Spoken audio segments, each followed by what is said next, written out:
channel. So today's video is all about what is in my styling kit. So for those of you that don't know, I am a freelance fashion assistant and stylist and fashion designer as well.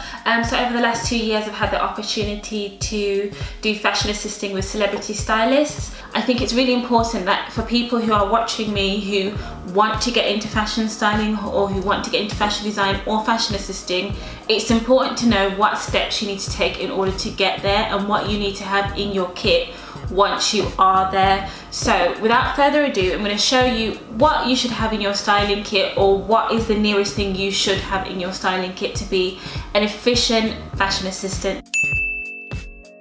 This is probably the most important thing you should have in your styling kit, and it is this.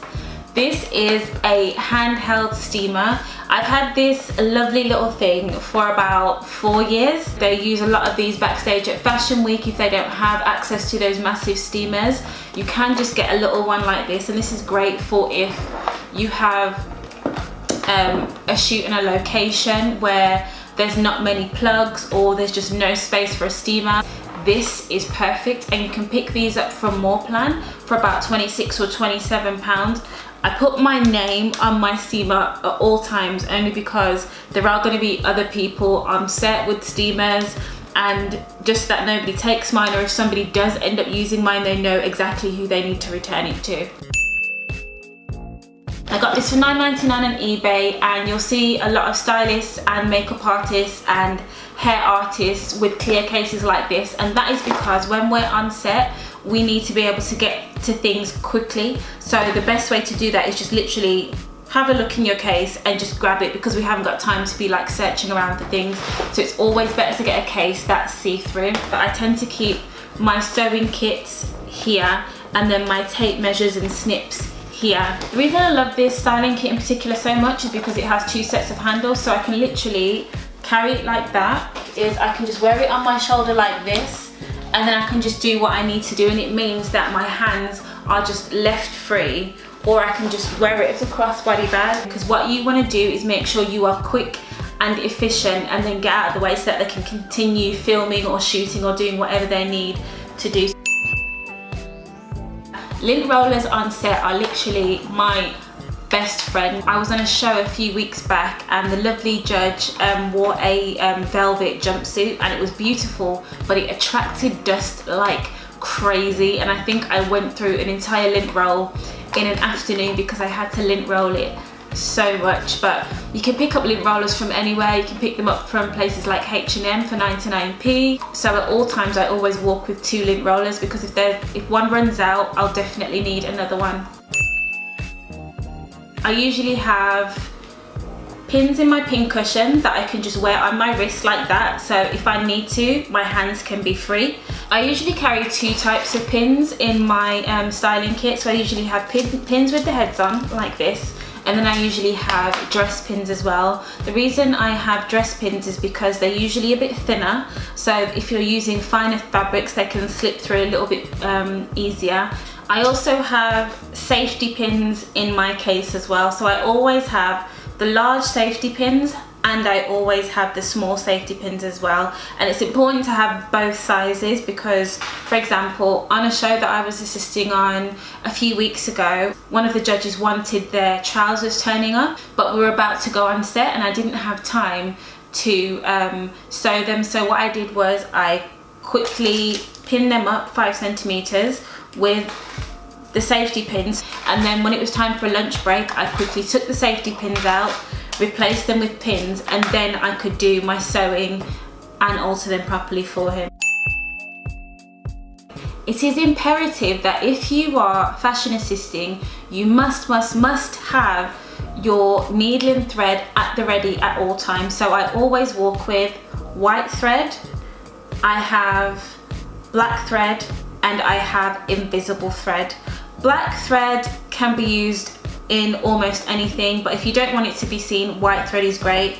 But if you need a thread and you don't have the colour that matches, say like you need to alter, I don't know, a red pair of trousers or something, you can use this invisible thread and it will not be seen. I don't just have the threads in my case, I always have a needle and thread at the ready.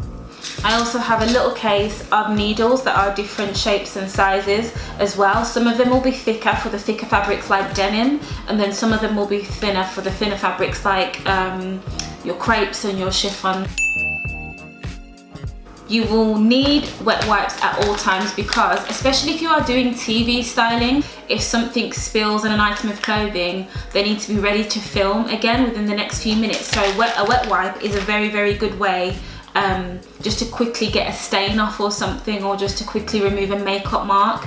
And the best wipes to use, Huggies Pure wet wipes, which are the best ones because they leave less residue on the clothes.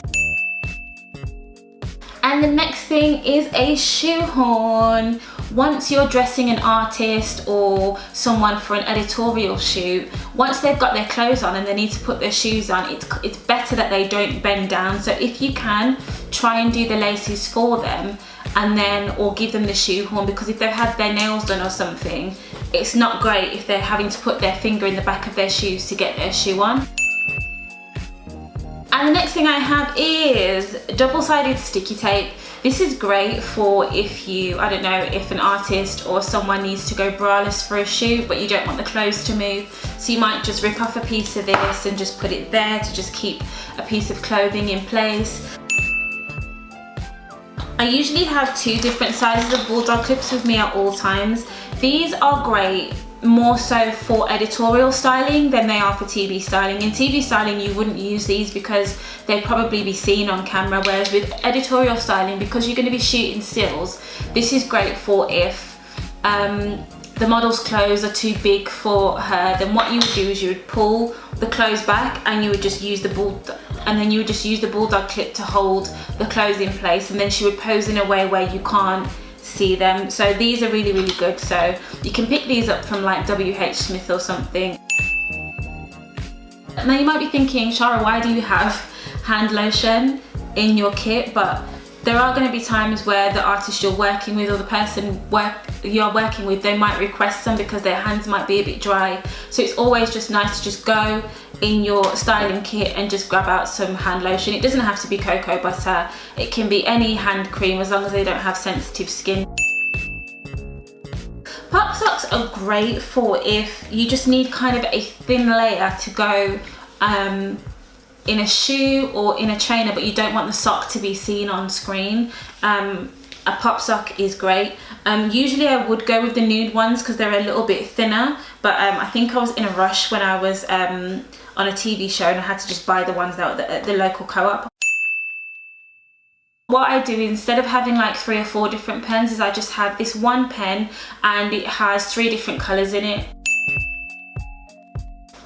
Now a tape measure is a must. Usually while I'm in wardrobe and I'm on set, I usually just wear it around my neck like this, especially if I've got some alterations to do. I just wear it around my neck because when you're altering trousers like I had to do on the show a few weeks ago, it's imperative that everything is symmetrical and you are taking the trousers up at the same length all the way around.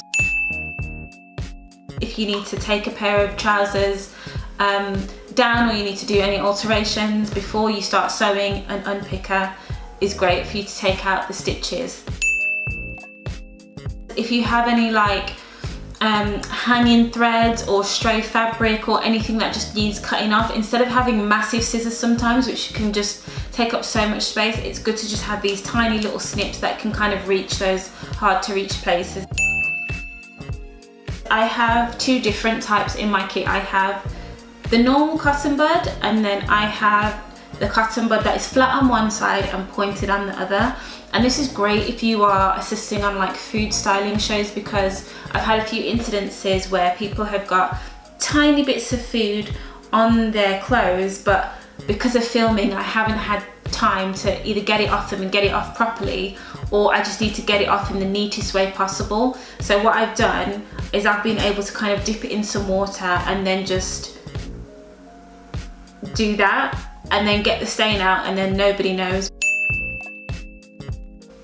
Other things that I would recommend that you have in your case as well, that I currently don't have in my case but I'm going to replenish and get in my case, is a portable charger.